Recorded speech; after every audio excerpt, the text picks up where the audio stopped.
E aí galera, beleza? Leonardo Cruz, do podcast Bibotalk aqui com vocês para falar um pouquinho sobre jejum de Daniel. E se você acompanha o canal com alguma frequência, você já deve ter pensado, peraí, não tem um vídeo do Cacau falando aqui sobre esse assunto? Num vídeo anterior aqui no Bibotalk, o Cacau Marques explicou que para algumas igrejas existe a ideia que o jejum de Daniel é uma forma de jejuar que segue uma prescrição que está nos capítulos 1 de Daniel e às vezes no capítulo 10 também. As pessoas seguem a história do profeta bíblico e veem que ele se absteve de carne, de vinho e outras coisas da sua alimentação e pensam que, olha, talvez aqui a gente tenha uma regrinha de como nós devemos jejuar de forma que agrada a Deus e de uma forma muito particular em que Deus age a nosso favor. Porém, se jejum significar abstinência total de alimentos, a gente vê que Daniel não jejuou, porque ele consumia vegetais, legumes e água. No capítulo 1 é assim que acontece. E o vídeo do Cacau é basicamente isso. Se a gente está procurando por uma regra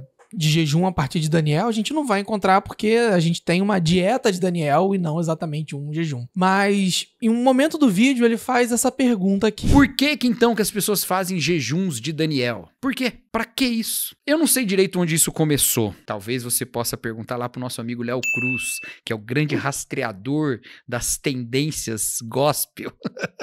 Tá, de onde vem essa coisa de jejum de Daniel? Ao longo da história do cristianismo, a gente tem, pelo que eu pude enxergar, duas grandes tradições em que a expressão jejum de Daniel aparece na literatura cristã. A primeira delas, jejum aparece como uma disciplina espiritual apenas. Então tem dois casos que são importantes pra gente. O escrito de Tertuliano sobre o jejum e depois o escrito de um pai da igreja oriental, Santo Efrém o Sírio, e nos seus hinos sobre o paraíso. Não são lá descrições assim muito explicativas sobre o que é o jejum de Daniel. Eles simplesmente acreditam que Daniel fez um jejum e o jejum tem a função de humilhar e mortificar o nosso ego, a nossa carne, e é só isso. Mas também tem uma outra tradição que ela tem impactos mais relevantes, que é jejum de Daniel aparece numa forma de explicar esse episódio de Daniel, ou jejum, como uma disciplina espiritual que tem iminentes implicações sociais e políticas, e é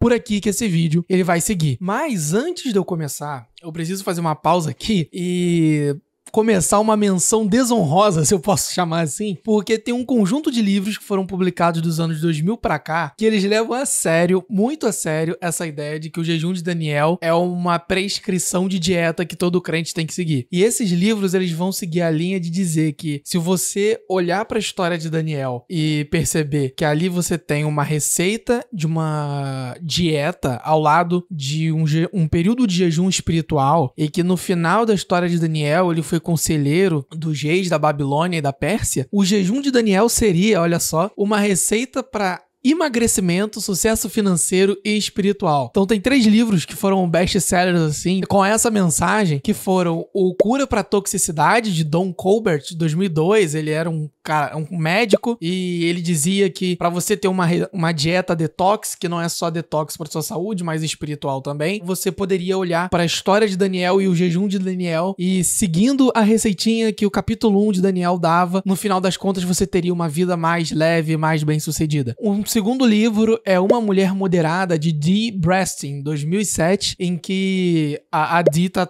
preocupadérrima com o fato de mulheres não seguirem dieta, obesidade crescendo nos Estados Unidos. Então ela vai olhar para o fato que mulheres não conseguem cumprir dietas porque a fome delas não está em Deus, está nas coisas do mundo, nos ídolos do seu coração. E quando a gente olha para a Bíblia, o jejum não é só uma disciplina espiritual. O jejum também é uma forma de nos ensinar a comer com moderação. Nesse caso, exclusivamente ensinar as mulheres a comer com moderação. E o jejum de Daniel tá lá como uma receita, que se você segue o jejum de Daniel, você, mulher, terá uma vida mais moderada e uma vida que agrada a Deus e, portanto, será mais próspera, mais frutífera, no sentido bíblico. E o último, definitivamente o best-seller de todos eles, o Jejum de Daniel, da Susan Gregory, de 2009, em que depois virou uma sequência de livros. Tem o Jejum de Daniel focado só no emagrecimento, o Jejum de Daniel para o destravar financeiro. Esse aqui, ela tá focado só no jejum como disciplina espiritual. E dá uma pontinha, assim, de, se você faz o Jejum de Daniel, você vai ser bem-sucedido bem-sucedido na família, bem-sucedido no emprego, esse tipo de coisa. E depois vira um multiverso do jejum de Daniel, porque a Susan Gregory escreve pra emagrecimento e romper espiritual, tem um livro de dieta, um livro de receita, um livro de exercício, e depois vem uma enxurrada até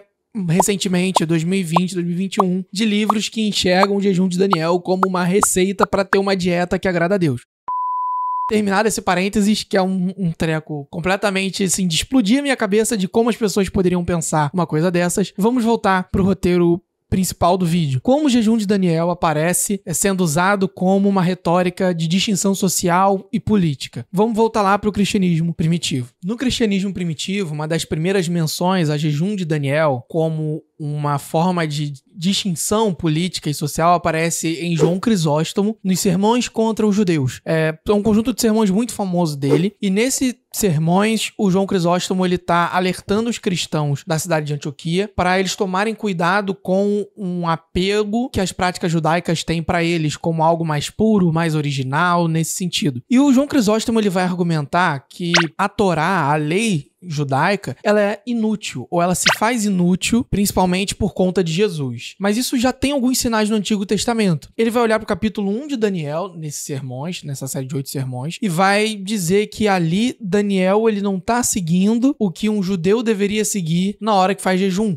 porque ele come. E, portanto, se ele não segue exatamente o que a lei prescrevia para o jejum, o que se conclui é que a lei, a Torá, é inútil. E por ela ser inútil, o apego que o judeu tem à Torá faz com que toda a prática e vivência ao redor da Torá e dos mandamentos do Senhor se torne também vã. E isso, por consequência, implica num apagamento da identidade judaica. Porque no próprio Antigo Testamento, na cabeça do João Crisóstomo, se no próprio Antigo Testamento as leis eram relativizadas, com Jesus, para que eu tenho a necessidade de seguir a lei? E ele vai levar esse argumento para um ponto mais extremo, dizendo que é por conta dessa lei inútil que os judeus como povo se tornaram assassinos de Jesus. Portanto, esses sermões do João Crisóstomo, eles vão ser uma peça-chave para a gente entender como o cristianismo vai se distanciando do judaísmo a partir do segundo, terceiro e principalmente no quarto século. E também, como a gente já viu aqui no BTcast do antissemitismo, João Crisóstomo, ele é uma pessoa importante para a gente entender como o antissemitismo ele nasce e ganha corpo dentro do cristianismo ao longo dos séculos. Essa é uma de tudo que João Crisóstomo fez, uma das contribuições mais terríveis do seu legado de ministério pastoral. Mas não é por aqui que para o uso da expressão jejum de Daniel para fins políticos. Um outro momento em que encontrei a expressão jejum de Daniel sendo usado para fins políticos foi num sermão de um reverendo anglicano chamado Lancelot Andrewes, que foi capelão da Rainha Elizabeth I e do rei Jaime I, esse rei que dá o nome da Bíblia King James. Foi ele que encomendou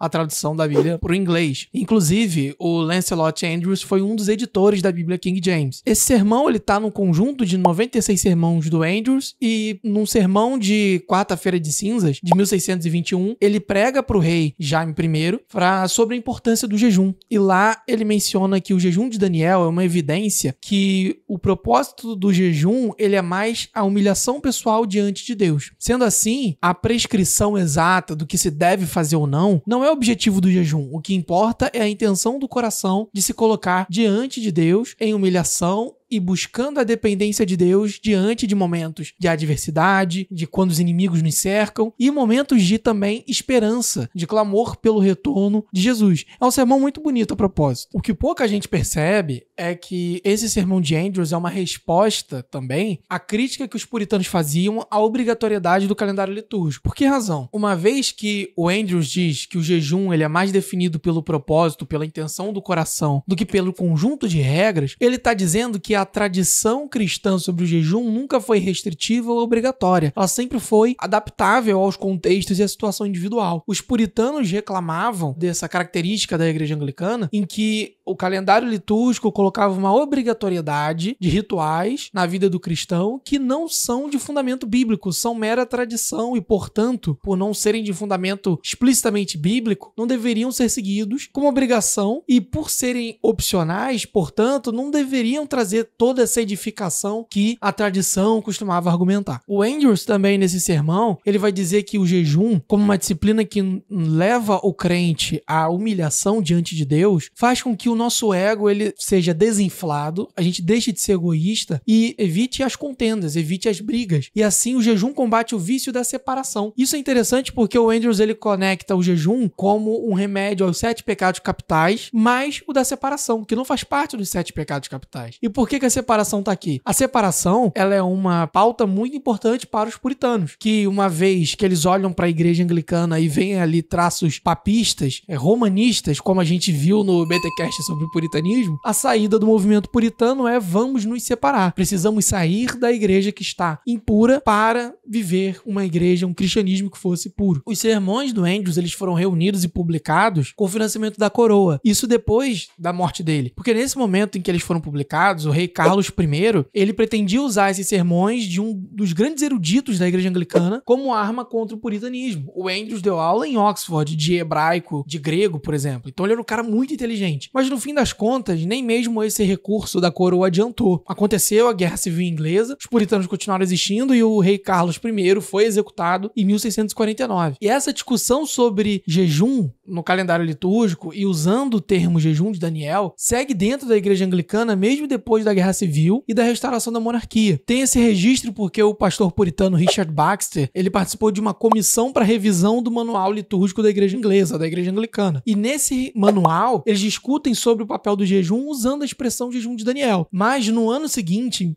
da produção desse manual, 1662, vem o ato de uniformidade em que diz que todas as igrejas anglicanas deveriam seguir o padrão expresso no manual litúrgico da igreja, sem a possibilidade de adaptação. Então, nesse momento, essas revisões dos puritanos caíram por terra e, de fato, os puritanos se viram na situação de ou eles se separavam e viviam numa igreja, numa comunidade diferente da igreja anglicana, ou se o movimento tentasse sobreviver dentro da igreja para buscar uma renovação interna, ele teria uma vida bastante difícil. Depois, só mais lá pro século XIX, que jejum de Daniel reaparece. E a conotação política ela é bem genérica. Muitos comentários bíblicos e bíblias anotadas copiam o que o pastor metodista Joseph Benson escreveu na sua Bíblia anotada. Ela é de publicação póstuma. Ele morre em 1821, a Bíblia é publicada em 1846, porque pegaram as anotações que ele fez da Bíblia e publicaram como livro para vender. E quando ele fala do jejum de Daniel, ele diz que o propósito era orar pela paz e prosperidade do povo israelita, assim como o retorno à terra de Israel. E ele vai dizer que o propósito do jejum, portanto, não é só humilhação pessoal, individual, mas também nessa humilhação do meu ego, buscar a paz e a prosperidade dos outros. Nesse caso, a prosperidade da nação. A gente está falando do século XIX, surgimento das nações modernas, início ali de um sentimento nacionalista, como a gente conhece. Então, essa ideia de usar a oração como uma ferramenta de fortalecimento espiritual da nação, ela ganha muito espaço, especialmente entre os avivalistas. E Joseph Benson, como metodista, ele partilha dessa tradição avivalista. A coisa muda de um jeito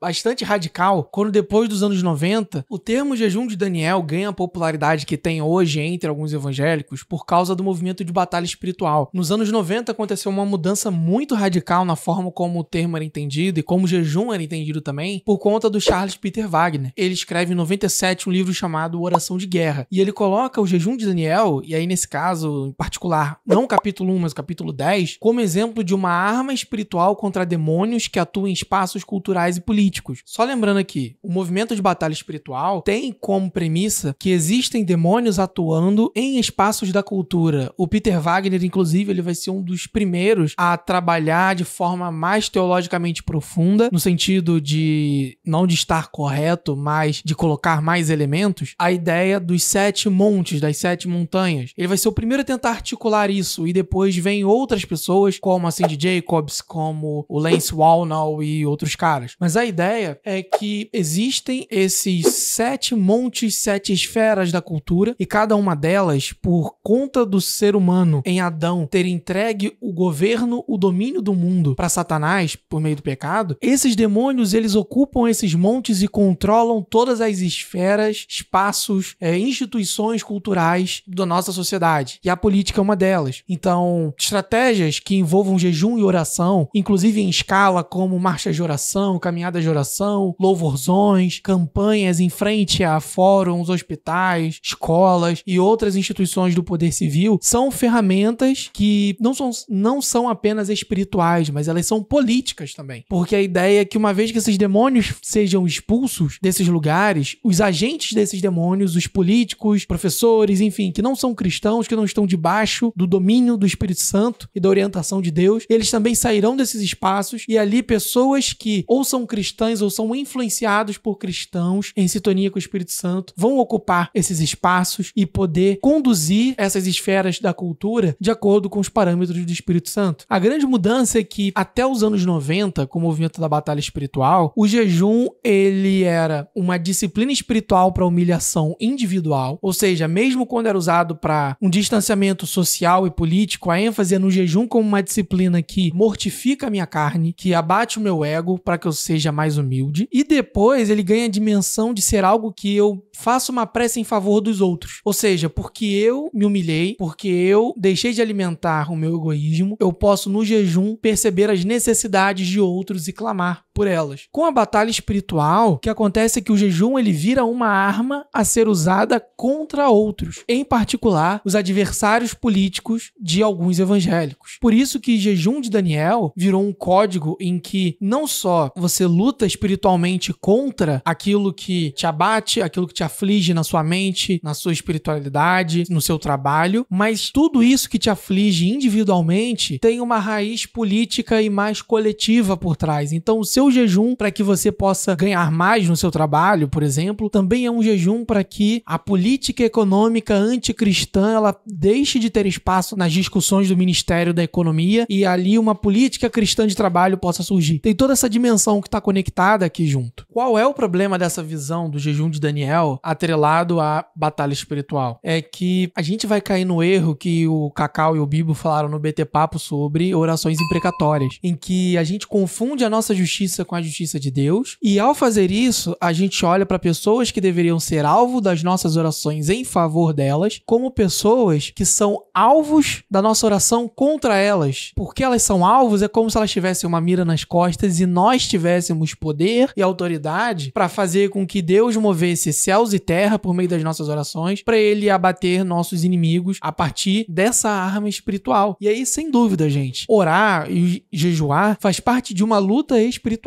mas a gente precisa aprender com a maior parte da tradição da igreja, e aí mesmo em momentos como aquele lá do João Crisóstomo, em que o jejum foi usado como uma ferramenta para gerar preconceito, ainda assim ali o jejum ele tá atrelado a uma visão da humilhação pessoal, de não alimentar o meu egoísmo, e não como uma arma para usar contra outras pessoas. Porque aí sim, quando o jejum ele é entendido por esse prisma, me parece que a gente tem mais chances e é mais tentado a usar aquilo que Deus nos dá como disciplina para estarmos mais perto dele, como uma arma para favorecer os nossos projetos pessoais, em qualquer esfera que a gente se encontre, e nesse caso, principalmente da política. Bom, é isso. Eu espero que tenha contribuído com essa pequena nota de rodapé ao vídeo do Cacau. E qualquer coisa, tamo aí. É só chamar que a gente vem fazer mais notas de rodapés esclarecendo coisas aqui no Bibotalk. Abração, Deus abençoe vocês.